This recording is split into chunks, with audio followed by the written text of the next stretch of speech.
meu nome é Ricardo Agarês, eu sou co-comissário desta exposição, juntamente com a Patrícia Rosas, da Fundação Carlos Gulbenkian. Esta exposição tem um caráter relativamente inovador na história do Museu Gulbenkian. É a primeira vez que nós temos uma exposição que resulta de um projeto de colaboração entre o museu e o arquivo.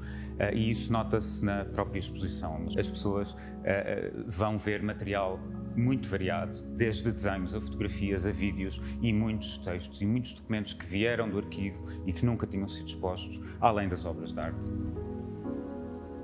É curioso se nós pensarmos como é que a Fundação Carlos Gulbenkian participou na construção, por exemplo, de um grande complexo desportivo em Bagdade nos anos 60 e porquê. Essa participação resulta de todo um contexto político-geoestratégico da época. Em Portugal temos uma fundação recém-criada em 1956, depois da morte do Sr. Carlos Gulbenkian, que decidiu em 57, portanto logo muito brevemente depois da fundação, decidiu canalizar parte dos proventos da exploração petrolífera que tinham sido iniciados por Carlos Gulbenkian nos anos 20 no Iraque. Foi um dos pioneiros da exploração petrolífera no Iraque e, portanto, a Fundação achou que era dever da Fundação retribuir, digamos assim, alguma dessa riqueza ao Iraque.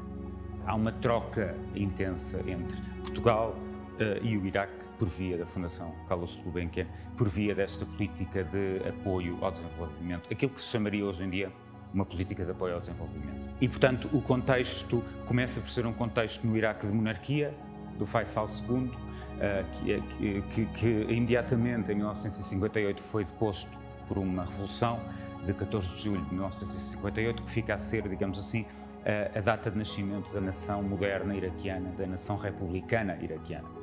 E a verdade é que a Fundação Gulbenkian, através do Dr. Azeredo Perdigão e nomeadamente do Dr. Robert Gulbenkian, que era encarregue especificamente das questões do Médio Oriente, dentro do Conselho de Administração da Fundação, eles os dois vão montar toda uma estratégia de ligação com o Iraque, no quadro das políticas, que eram as políticas estatutárias da Fundação. Portanto, é muito importante pensar no paralelo com Portugal, também em termos da ação da Fundação Gulbenkian. A Fundação Gulbenkian, por estatuto, tem atividades em 4 campos, essencialmente: na ciência, na cultura, na educação e na beneficência, portanto, no apoio social, digamos assim. São esses 4 campos, são essas 4 linhas de ação que são exatamente aplicadas no Iraque.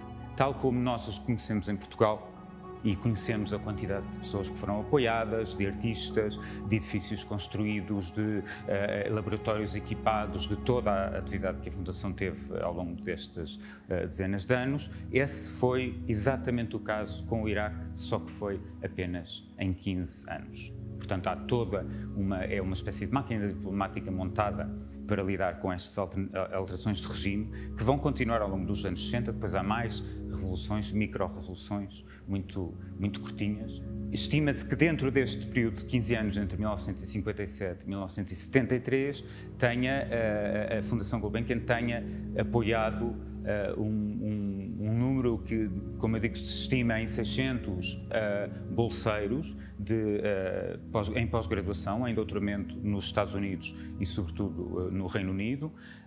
Cerca de 120 edifícios terão sido financiados pela Fundação Carlos Gulbenkian e a instalação de equipamentos numa série de outros edifícios, portanto, sejam bibliotecas, sejam laboratórios, sejam câmaras de televisão na televisão iraquiana, etc.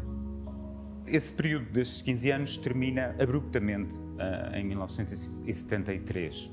Acontece que já no final dos anos 60 houve vários momentos de nacionalização de concessões petrolíferas no Iraque e, portanto, havia já um sentido de que este período de apoio poderia estar para acabar e, portanto, essas nacionalizações parciais nunca atingiram as concessões da Fundação até ao momento em que atingiram, em 1973, abruptamente, sem aviso prévio, digamos assim, ou quase sem aviso prévio, ainda durante negociações que estavam a decorrer para outros apoios futuros a outros projetos, a Fundação foi informada pelas agências noticiosas internacionais de que tinha sido nacionalizado as concessões no Iraque.